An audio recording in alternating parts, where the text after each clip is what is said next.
Muralikrishna 41 medical.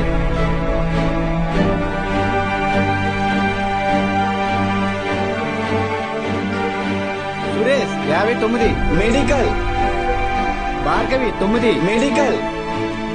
Kusuma 55 engineering. Congratulations sir. Thank you.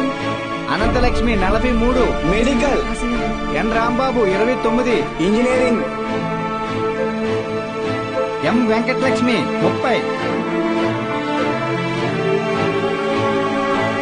P Mahalakshmi 15 C Padmavathi 8 G Pramila 33 D Veeranna 9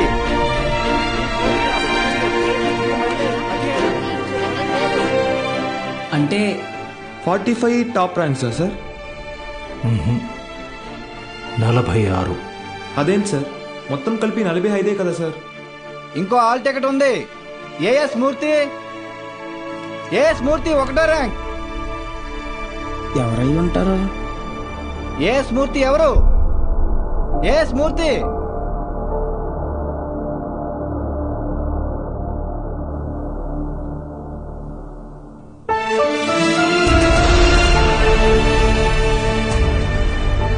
నాతో కలిపి 46.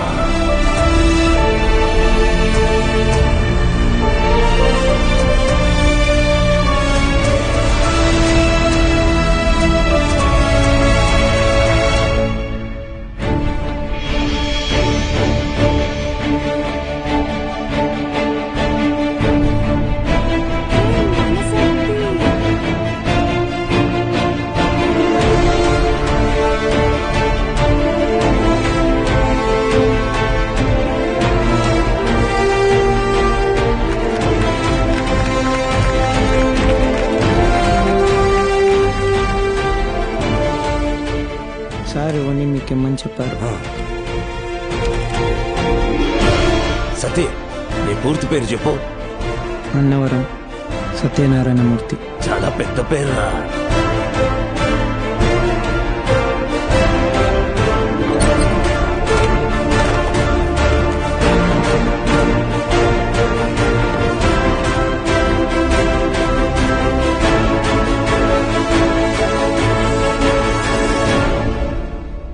సాధించావు Balu.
Ninth ర్యాంకే కదా, అయినా సరే నెలకొక 3,000 నుంచి 4,000 ఖర్చు అవుతుంది.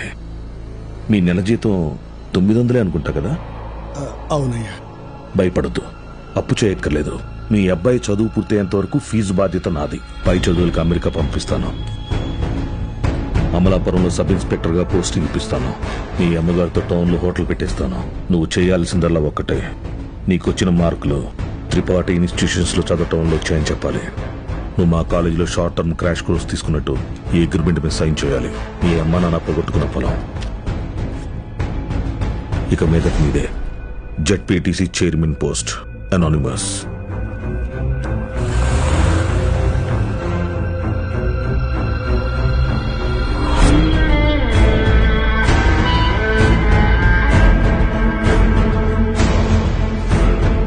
తీసుకొచ్చాను sir.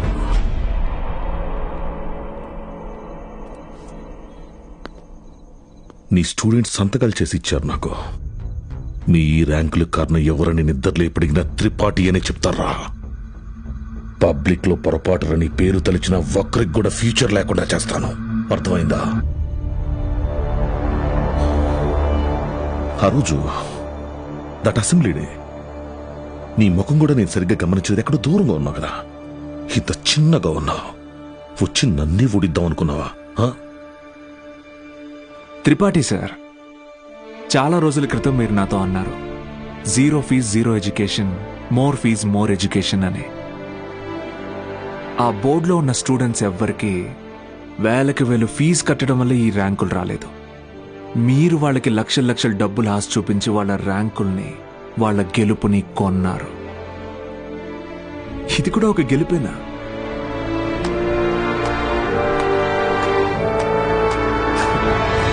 Okay sir, thank you sir, take care sir.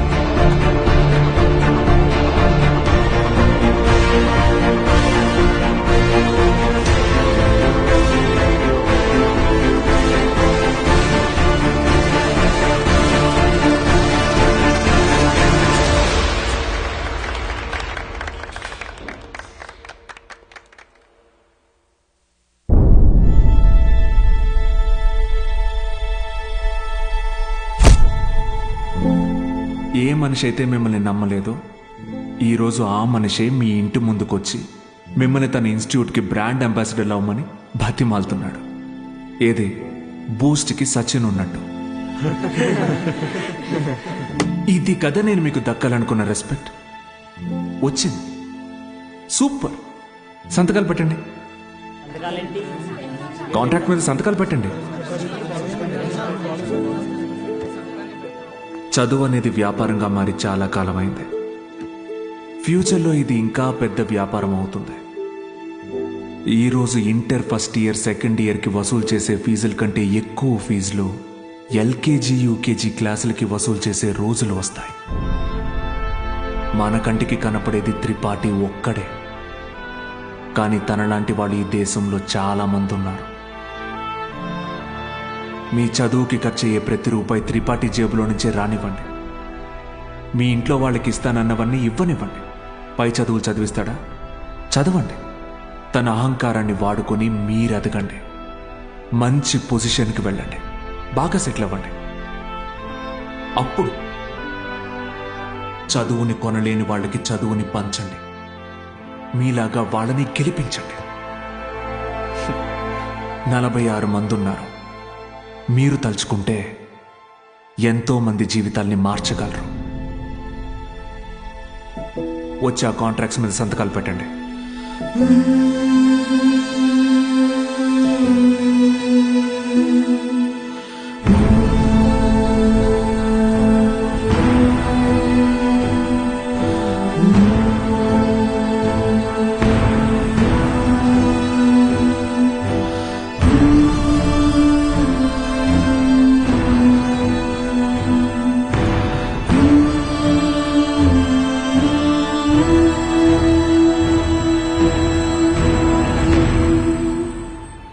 నేను త్రిపాఠి ఎడ్యుకేషనల్ ఇన్స్టిట్యూషన్లో చేరిన మొదటి రోజు ఎప్పటికీ మర్చిపోలేను.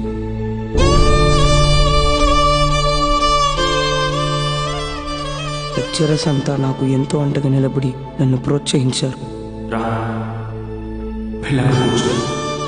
నేనేదైనా తప్పు చేస్తే దండించేవారు. వాళ్లే నన్ను సరైన దారిలో నడిపించారు. నాకంటూ ఒక లక్ష్యాన్ని ఏర్పరిచి అందులో నన్ను గెలిపించారు.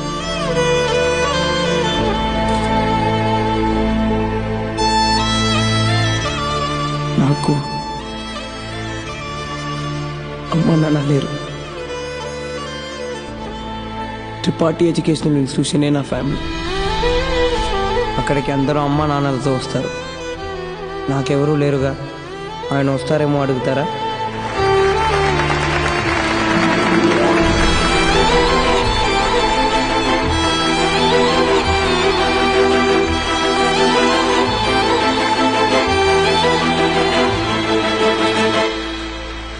చచ్చిపోయాడు. వరం ఇచ్చిన తర్వాత దేవుడు ఎలా మాయమైపోతాడో అలా మాయమైపోయాడు. ఆ తర్వాత బాలు సార్ని మేము ఎప్పుడూ కలవలేదు. ఆయన ఉంటే త్రిపాఠి వల్ల మాకు ఎప్పుడైనా ప్రాబ్లం వస్తుందనుకున్నాడు ఏమో, వెళ్ళిపోయాడు. ఏ పాడుబడిన థియేటర్లో బాలు సార్ మాకు చదువు చెప్పారో ఆ థియేటర్నే ఇప్పుడు మేము కోచింగ్ సెంటర్గా మార్చాం. సంవత్సరం పొడుగునా మా 46 మందిలో ఎవరో ఒకరు వచ్చి ఈ పేద విద్యార్థులకి క్లాసెస్ తీసుకుంటాం. అరే అవి మీ తాతరా? ఇక్కడ చదువు అమ్మబడదు, పంచబడుతుంది.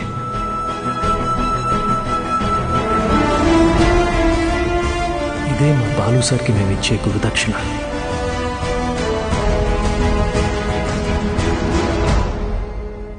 ఇప్పుడు బాలు సార్ ఎక్కడున్నారు సార్? తెలీదు.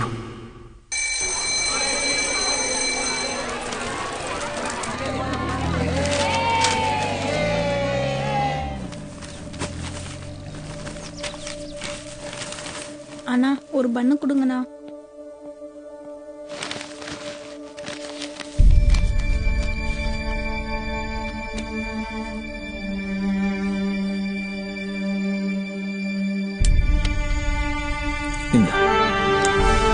தேங்க்ஸ். వాడికి నువ్వు ఆసరు కదా తమ్మి. ஆமா சார். సరేబా. కానీ ఆయన ఎక్కడున్నా చదువుని దేవుడికి పెట్టే నైవేద్యంలాగా పంచుతూనే ఉంటారు.